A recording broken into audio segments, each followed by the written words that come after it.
दोस्तों, क्या आपको पता है अगर हमारे शरीर में किसी बीमारी की वजह से या डेंगू की वजह से प्लेटलेट कम हो जाती हैं तो उसका क्या प्रभाव पड़ेगा हमारे शरीर के ऊपर।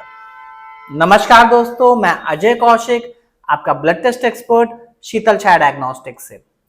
दोस्तों, शीतल छाया डायग्नोस्टिक एक मेडिकल अवेयरनेस चैनल है जहां पे हम मेडिकल के रिलेटेड वीडियोस बनाते हैं।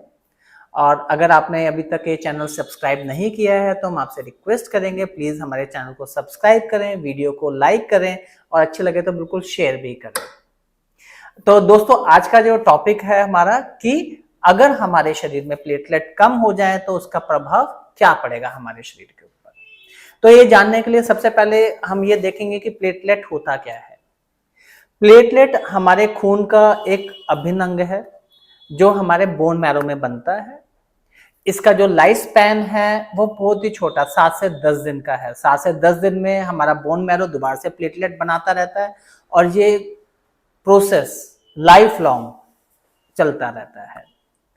अब प्लेटलेट का काम क्या होता है? क्लॉटिंग फैक्टर में मदद करना। जैसे अब अगर हमारे को कहीं पे चोट लग जाए, चाहे हमारे बाहर चोट लगे या इंटरनल ब्लीडिंग हो, तो वहां से खून बहता है और जैसे ही हमारे को चोट लगेगी, हमारे को खून बहेगा तो हमारी जो प्लेटलेट है वो एक्टिविटी के तहत फाइब्रिन रिलीज करेंगी, प्रोटीन फाइब्रिन रिलीज करेंगी, जो कि उस क्लॉट को बंद करके और खून का बहाव हमारे शरीर से रोकेगा। तो हम बोल सकते हैं कि जो प्लेटलेट का मेन काम होता है वो ग्लू का होता है ना, ग्लू, गोंद, मॉलिक्यूलर गम बोल सकते हैं इसको हम, कि जो प्लेटलेट का काम है। तो जैसे हम किसी बीमारी से पीड़ित होते हैं, समझ लो हम डेंगू से ही पीड़ित हैं और हमारा प्लेटलेट बहुत ज्यादा कम हो जाए, 20,000, 30,000, 40,000, तो उसमें क्या है कि जो हमारे जो शरीर है उसके अंदर ग्लू कम हो गई है। अगर हमारे को ब्लीडिंग नहीं हुई है तो उसका कोई फर्क नहीं पड़ेगा। बट अगर बीमारी में हमारे को प्लेटलेट कम होने की वजह से, क्लॉटिंग फैक्टर कम होने की वजह से अगर हमारे को कहीं पे ब्लीडिंग हो जाती है तो उस मोमेंट पे हमारे लिए क्या जरूरी होगा? उस ब्लीडिंग को रोकना।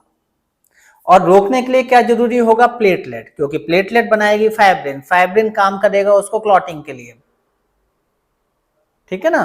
तो जब प्लेटलेट ही नहीं होगी तो फाइब्रिन कहां से बनेगा? फाइब्रिन नहीं होगी तो क्लॉटिंग कहां से होगी? तो अगर हमारे को प्लेटलेट कम होने के बाद अगर हमारे को ब्लीडिंग हो जाती है तो हमारे को रिकवरी के चांसेस, उस ब्लीडिंग को रोकने के चांसेस बहुत कम हो जाते हैं।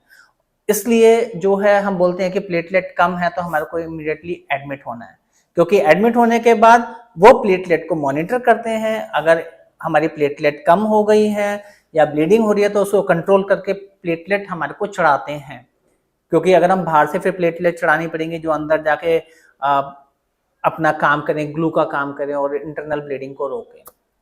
तो इस चीज के लिए हमारे को खास ध्यान रखना है अगर हमारी प्लेटलेट कम हो रही है, क्योंकि वो बहुत शरीर का जरूरी है और ऐसे टाइम पे जब हमारे को ब्लीडिंग हो रही हो।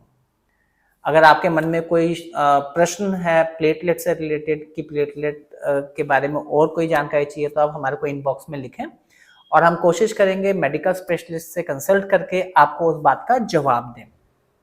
थैंक यू, आपने इतना पेशेंटली सुना। Thank you.